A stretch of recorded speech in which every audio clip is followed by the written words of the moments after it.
muchas cosas. Tiene muchas cosas para hablar.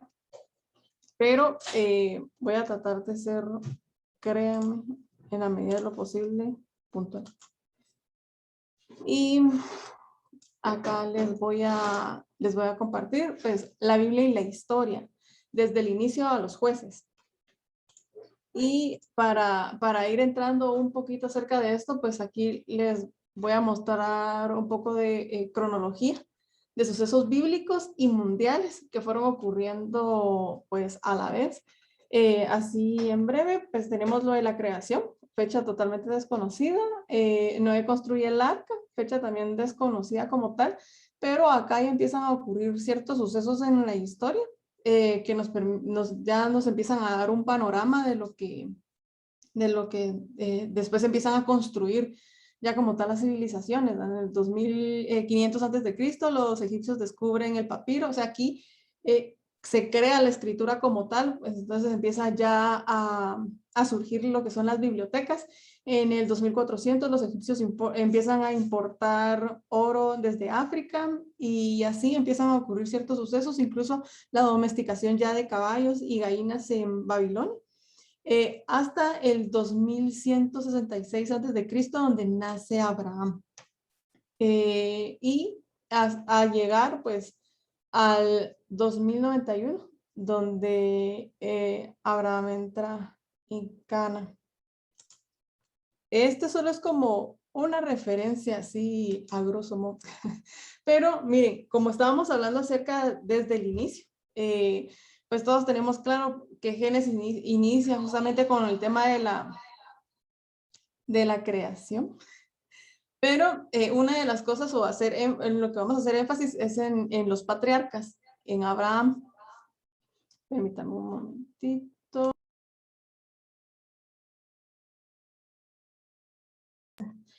Bueno, en los patriarcas vamos a hablar precisamente, bueno, los primeros capítulos nos inician hablando acerca de la creación, pero también nos hablan de las primeras etapas en la formación del pueblo de Dios. Este es como el énfasis acá. Y vamos a ver a Abraham porque es el padre de los creyentes. O sea, él es, pues en la fe decimos que es el padre de todos nosotros, ¿verdad? Y este es un designio divino de salvación. Con él empieza el designio acerca de la salvación y comienza humildemente con un hombre y pues toda su familia. Pero el fin no solo es él, sino definitivamente pues es un destino universal que va más allá de lo que se ve inicialmente. Y solo para reforzar acá en Génesis 12 del 1 al 3, el Señor había dicho a Abraham, deja a tu patria y a tus parientes y a la familia de tus padres y vete a la tierra que yo te mostraré. Haré de ti una gran nación, te bendeciré y te haré famoso y serás una bendición para otros. Bendeciré a quienes te bendigan y maldeciré a quienes te traten con desprecio. Todas las familias de la tierra serán bendecidas por medio de ti. Esa es la promesa que le es dada a Abraham. Y a raíz de esto, pues como les digo, pues inician las primeras etapas de la formación del pueblo de Israel. Igual aquí continúa la pequeña línea cronológica, pero así en general, pues obviamente sabemos que luego de Abraham viene el nacimiento de Isaac, Jacob, Esaú y así consecutivamente hasta Moisés, pero no me voy a enfrascar tanto acá, sino voy a continuar con el tema de los patriarcas. Y si bien sabemos la importancia del padre Abraham, la verdad es que en Abraham hay muchas cosas a profundizar y a hablar, pero para ir avanzando en este tema, entramos también en lo que es que como herederos, pues después de Abraham hereda primero Isaac, luego Jacob, y ellos sí continúan esa promesa divina.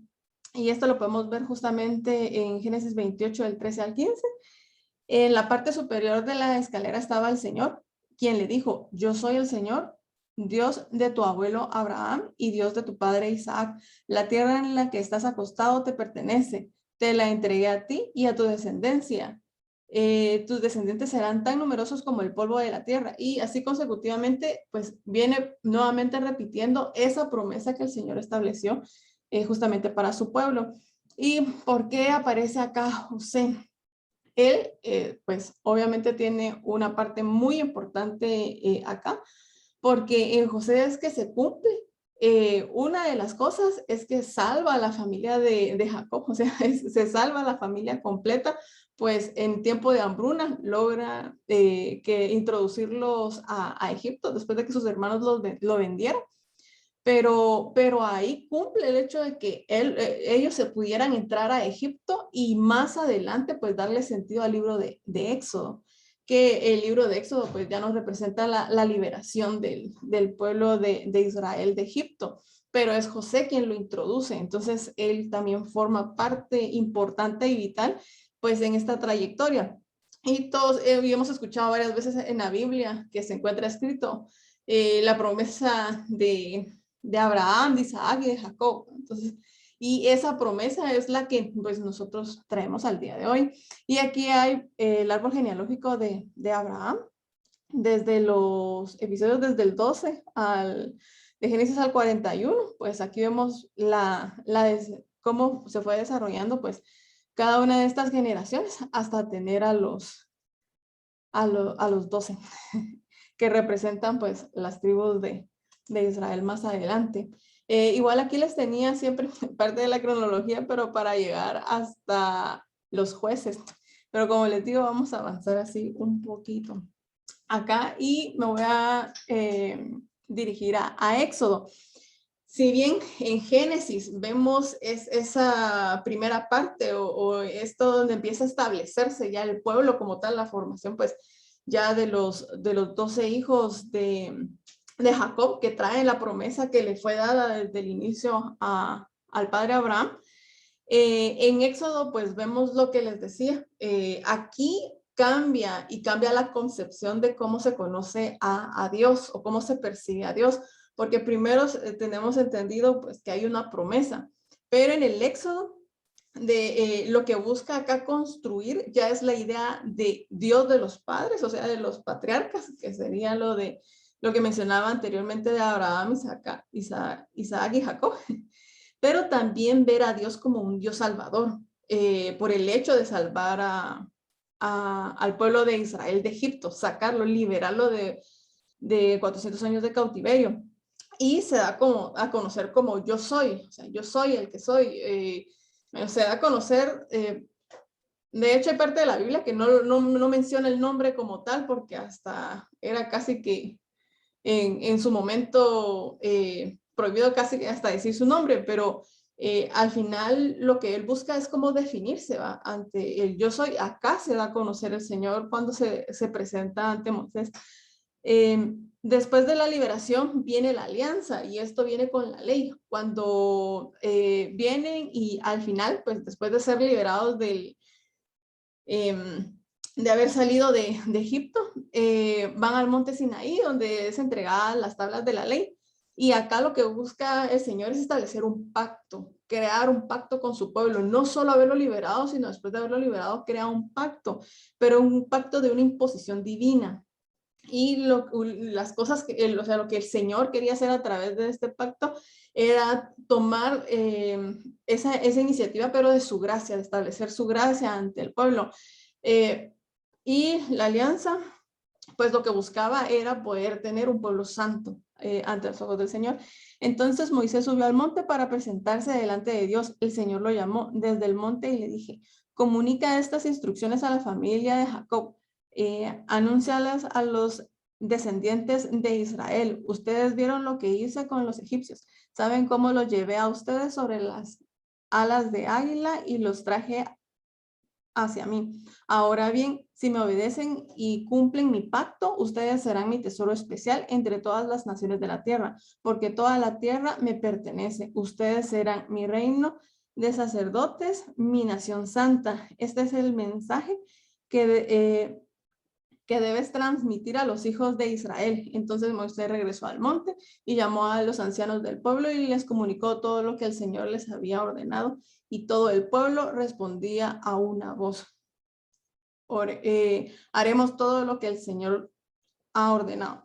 Bueno, entonces aquí es donde se establece el pacto y como bien lo hablábamos, los 10 mandamientos para el pueblo del pacto, luego que Dios dio al pueblo esas instrucciones. Yo soy el Señor tu Dios, quien te sacó de la tierra de Egipto, donde eres esclavo. Y a partir de acá, después del Éxodo, pues también empezamos a escuchar esa parte de que Dios es quien los liberó de Egipto. Pero como bien saben, el pueblo también entró en rebeldía y rompió ese pacto a tal punto cuando Moisés rompe las tablas de la ley y todo.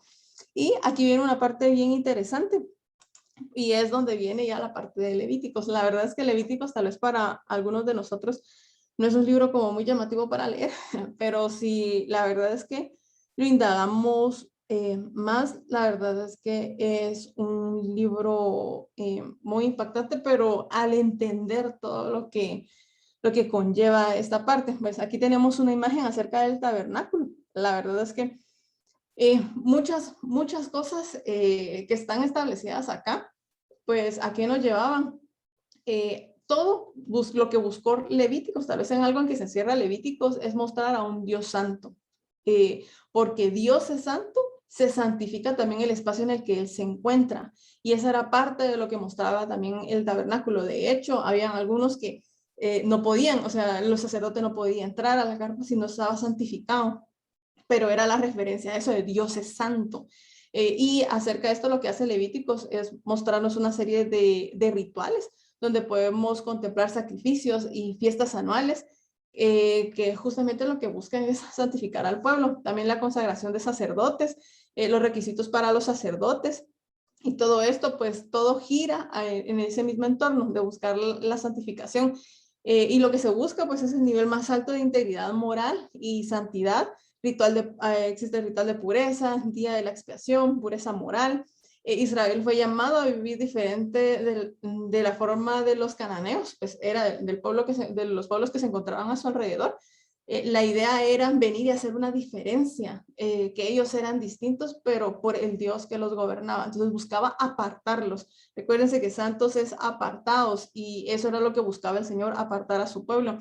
Y esto fue a través de estos rituales y fue a través de todo esto que el Señor buscó ordenar al pueblo, a su pueblo. Israel fue llamado para vivir diferente, llamado a la fidelidad del pacto. Lo que busca incluso Levíticos es que si el pacto se había roto anteriormente y quedaron como vetados de la presencia del Señor, pues Levíticos lo que busca a través de todas estas normas es regresar nuevamente al pueblo a reconciliarse con el Señor y que puedan. Y de hecho, una de las cosas que se marcan claramente al final de Levíticos y a inicio de Números es que se logra. O sea, en Levíticos no podía entrar a la presencia del Señor porque podían morir, pero en Números podemos ver ya más adelante que Moisés logra nuevamente regresar a la presencia del Señor. Entonces, pero esta es esa transición que empezó a vivir el pueblo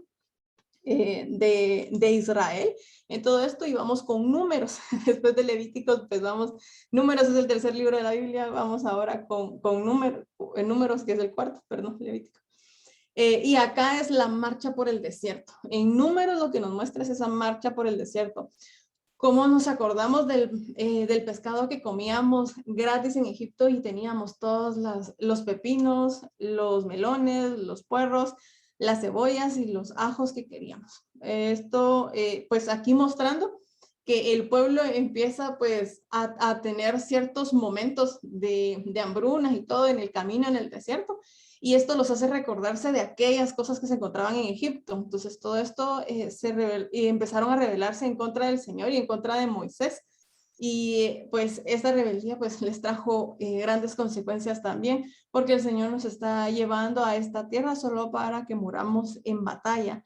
A nuestras esposas y nuestros hijos se llevarán como botín. ¿No sería mejor volvernos a Egipto? O sea, aquí es donde empiezan a cuestionarse todo, y es esa marcha, esa difícil marcha que el pueblo pues lleva a cabo en el desierto. Y después de esto llegamos a Josué. Y acá pues Josué sí marca una diferencia, porque acá llevamos a la conquista de la tierra prometida. Después de 40 años de estar en el desierto, pues al fin logran llegar a la conquista de Canaán, a obtener la tierra prometida. Y todo el libro de Josué pues se basa en 3 puntos específicos. El primero es la conquista de Canaán, luego la distribución de los territorios conquistados, que podemos verlo incluso en este bonito mapa que Ruchi nos compartió ahí, donde está la distribución de cada una de las tribus, la unidad de Israel fundada en la fe. Pues estos son 3 puntos claves que toca el libro de Josué. La conquista fue una victoria del Señor. Bueno, a todo esto es que algo que es bien interesante también de Josué es que si bien decimos la conquista de Canaán, pero entender que la conquista de Canaán no fue por armas, no fue por estrategias militares, no fue por sabiduría humana, sino al final la conquista de la tierra prometida, la conquista de Canaán fue una conquista divina, fue una victoria del Señor. Y aquí es donde podemos ver también estos relatos acerca de los muros de Jericó, el sol que se detiene, los cananeos son presa del pánico, o sea, son cosas que surgieron, pero que surgieron con ayuda del Señor. Y el arco de la alianza, que era el símbolo de la presencia del Señor. Bueno, aquí podemos ver el arca. El arca empieza a tener un papel fundamental.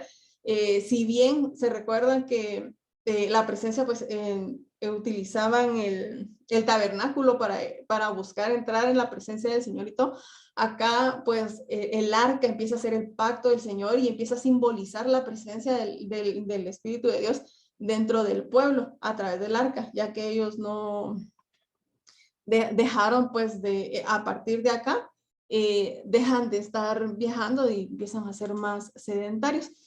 Y luego de todo esto, pues de jueces nos saltamos acá a los jueces de Josué, nos saltamos a los jueces. Y los jueces, pues, es, en cuanto al trasfondo histórico, un grupo de hombres levantados por Dios con el propósito de liberar al pueblo de Israel de la opresión de sus enemigos después de la muerte de Josué, siervo del Señor.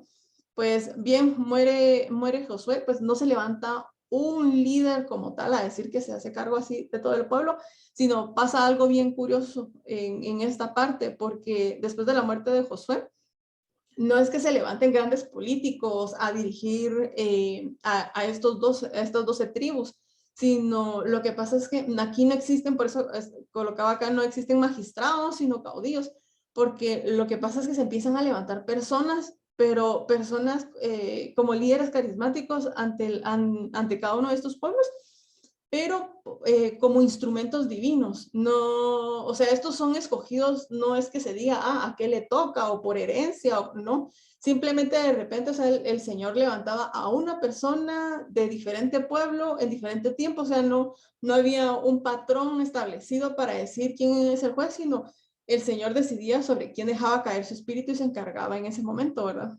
Entonces, el libro de los jueces abarca un periodo comprendido por 13 jueces. Y aquí podemos ver a estos héroes que, pues, que desarrollaron esta enorme labor. Y acá, pues, hay un cuadro de referencia acerca de estos 13 jueces. Tenemos acá los 13 jueces, la tribu en la que cada uno de ellos perteneció, una breve descripción acerca de lo que realizaron, la opresión que ellos vivieron, o sea, el pueblo vivió estos años de opresión, y la duración que cada juez tuvo, y las referencias, pues, que podemos encontrar acá acerca de dónde se encuentra cada una de estas historias. Pero como bien, los jueces fueron personas comunes, ordinarias, que el Señor decidía depositar su espíritu y se levantaban y llegaban. Normalmente los jueces se levantaban cuando había mucha opresión, cuando se encontraba en amenaza el pueblo, cuando estaba en peligro hasta incluso de poder ser extintos como tal, y se levantaban y peleaban y llevaban pues a cabo cada uno de estos eventos que permitió que no solo salieran de esa opresión que en su momento vivían con los pueblos que se encontraban a su alrededor, porque se establecieron una serie de pueblos, se establecieron alrededor del pueblo de Israel, y ellos eran los que empezaron a oprimir de una u otra forma. Entonces, cada uno de estos eventos, pues Dios permitió que se levantara un juez, pero eso sí, terminaba su labor, por así decirlo, o sea, lograba libertad, lograba la victoria en el pueblo, y las personas pues regresaban, no era que se quedaran solo como que gobernando o algo así,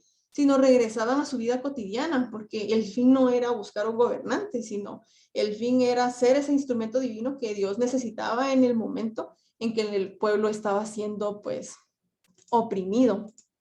Y acá algo que también es hacer relevancia en cuanto a los jueces es que no solo la opresión venía de pueblos que los atacaran a su alrededor, sino que también una de las cosas que los jueces trató también de, de enfatizar en el pueblo fue pronunciar un juicio severo sobre la situación religiosa en la que se encontraba Israel, porque al ya encontrarse establecidos en un territorio, como si regresamos al mapa anterior, ya cada tribu tenía un territorio, empezaron a cultivar, o sea, empezaron a tener una vida ya más sedentaria, pero esta vida sedentaria lo que hizo fue que empezaron a prestarle atención a los pueblos, incluso a los de Canaán y a los pueblos que se encontraban alrededor, y empezaban a obtener como costumbres también de los que se encontraban a su alrededor, entonces empezaban a tergiversar lo que el Señor había establecido para su pueblo y empezaban a mezclarlo con otras creencias. Y esas eran cosas que también los jueces venían a representar. O sea, algunas veces el pueblo no fue solo porque fuera atacado por otros, sino también porque ellos estaban involucrándose en otras costumbres, estaban rompiendo el pacto que tenían con el Señor. Y también sobre la falta de unidad y organización política que entre estos pueblos ocurría. Y en esto se basan los jueces, en buscar al final llevar al pueblo de Israel, pues tratarlo de encaminar y salvarlo. La verdad es que mayormente buscaron salvarlo, librarlo de muchas de estas opresiones. Y es interesante cómo desde Génesis a Jueces, pues empieza a formar el pueblo de Israel y entre el pueblo de Israel, pues también a corregir muchas cosas, tratando de establecer leyes, principios, buscando el Señor adoptar a este pueblo, pero tratando de apartarlo, como ya hablábamos en Levítico, hacerlo santo como el Señor es santo. Es parte de lo que el Señor ha establecido, pero también es bien interesante cómo desde Abraham, eh, hasta en el Éxodo con Moisés, nos empieza también a mostrar ese plan de salvación que tiene para su pueblo. Y ahí, pues, traté de ser breve, un pequeño recorrido acerca de Génesis a Jueces. Y la verdad es que si alguien quiere profundizar, aquí hay mucho para profundizar, mucho para meterle, cada libro tiene lo suyo, pero la intención pues es invitarlos a que cada uno de ellos pues nos muestra ese recorrido que el pueblo tuvo y que al día de hoy todos podemos seguirnos identificando en cada uno de esos libros, no somos ajenos a ellos. Y no sé si Will o Rich quieren agregar algo ahí. Ah, qué maratón esa onda. No, la verdad que, ¿por qué queríamos como hacer este recorrido? Creo que a veces se pasan muchas cosas como por alto, por ejemplo, de que toda la Biblia tiene una unidad, ¿verdad? Que es una historia de un pueblo que Dios elige. Y hasta el momento se sigue considerando que la iglesia es el nuevo Israel. O sea, el pueblo que Dios eligió, pero la versión más pro. Entonces ya es como una versión más, el que tiene la iglesia, ¿verdad? El nuevo Israel, ¿verdad? Y, y digamos, en este tiempo, digamos, una de las cosas, les voy a poner una de las cuestiones más importantes de todo Génesis, o alguien tiene ahí una Biblia para que busque Génesis 17:18. No, Génesis 15:17-18. La araña de Charlotte. ¿Ya? Ya, vamos, Alan. Si alguien puede Que leerla. uno que sí lee la Biblia. 15, ¿qué dijiste? 18, ¿ah? 17:18. 17 y Va. 18 dice, y sucedió que puesto el sol y ya oscurecido se veía un horno humeando y una antorcha de fuego que pasaba por entre los animales divididos. En aquel día hizo Jehová un pacto con Abraham, diciendo, a tu descendencia daré esta tierra, desde el río de Egipto hasta el río grande, el río de Éufrates. Ese día, gracias Alan, ese día Dios hace un pacto, pues, y lo hace con Abraham. Ese capítulo 15, arribita, dice que habla de que Abraham sale de la carpa y mira las estrellas y se le promete que así como las estrellas del cielo será la descendencia. Todos nos vamos por la finta, ¿va? Porque digamos ahí se promete, pero el pacto puro, el pacto real es el que pasa abajo. Dios le dice agarrar a estos animales, partirlos a la mitad. Él se quedaba cuidándolos y entonces dice que pasó la antorcha de fuego entre los animales y cumplió el pacto, ¿verdad? Entonces ahí, por ejemplo, ya se promete que esa tierra iba a ser para ellos, ¿verdad? Pero les dice también ahí mismo, le dice que va a tener 200 años de cautiverio. Entonces, todas esas partes de Génesis son súper importantes porque pone todos los fundamentos, ¿verdad? La caída del hombre, el árbol del bien y del mal, todo eso, ¿va? Entonces, igual el árbol de la vida, que el árbol de la vida es quitado porque no vaya a ser que el hombre en su forma de pecador la obtenga. En cambio, Cristo la otorga. Entonces, se puede decir que el árbol de la vida prácticamente es dado en la vida eterna que Jesús da, pero ahora sí es dado, o sea, ya no es prohibido, sino sí es dado, ¿verdad? Entonces hay una continuación de muchas cosas de Génesis que son importantísimas de ver, y yo creo que por lo menos ahorita me acabo de dar la importancia de los jueces, mucho no le había puesto tanto coco a esa onda, pero ahorita que ya él lo resaltó, qué importante son de los jueces, porque de verdad era gente normal que Dios levantaba cuando estaban bien clavados, y los levantaba pues a Sansón, a Gedeón, hasta una mujer hay ahí, ¿verdad? Si no estoy mal. Y entonces sí es como que era el momento necesario, ¿verdad? Entonces es cabal antes de que ya llegaran los reyes, pero eso de los jueces es importantísimo, ¿verdad? Entonces, solo ese comentario, ¿verdad? Que sí son de pactos y de que el pueblo aprendiera a ser el pueblo de Dios.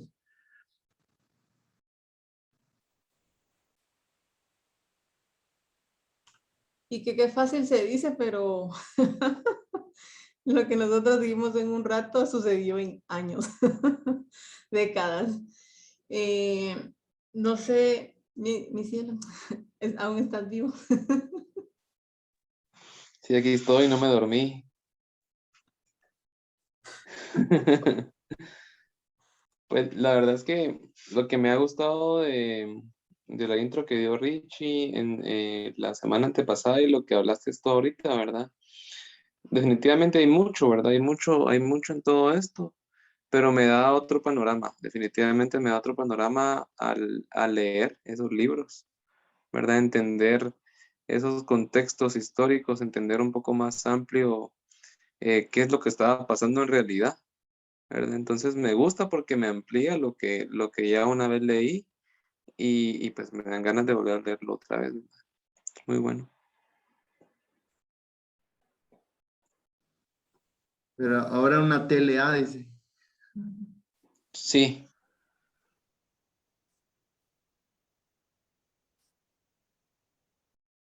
o NBI, algo así. En-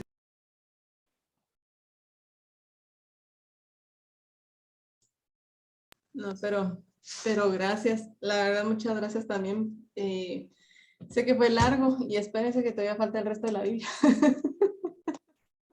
Pero no hoy, no hoy. Pues hasta acá era por lo menos que llegáramos a jueces. Y solo vamos a tocar pues el último punto. Si nadie quiere agregar algo, pues solo lo último que es lo de Zoom. Creo que ahí estaríamos, ¿verdad?